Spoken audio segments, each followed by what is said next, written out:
বন্ধুগণ, দোজখের ভয়ে যে সকল আলেম ওলামাগণ নামাজ পড়ার জন্য সাধারণ মানুষকে তাগিদ দেয় এবং যেই সকল আলেম ওলামাগণ নিজেদের মধ্যে নিজেরা স্থির করে নেয় নামাজ সঠিক ইবাদত হিসাবে, আর নামাজ পড়াকে সত্য ও সৎ কর্ম বলে মনে করেন, অর্থাৎ যেই সকল ব্যক্তিরা ইত্যাদিভাবে অসৎ কর্ম করে চলেন আর নামাজ পড়ার মধ্য দিয়ে নিজেকে সৎ ব্যক্তি হিসাবে মনে করেন, আল্লাহ তাহাদেরকে কি বলেছেন? সূরা নম্বর 18 আয়াত নম্বর 104।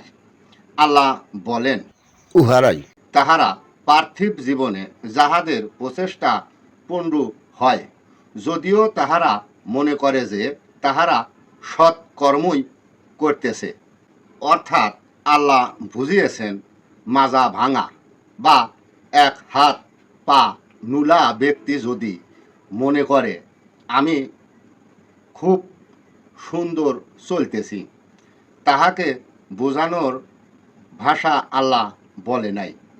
আমার তো বলার কিছুই নাই। ধন্যবাদ।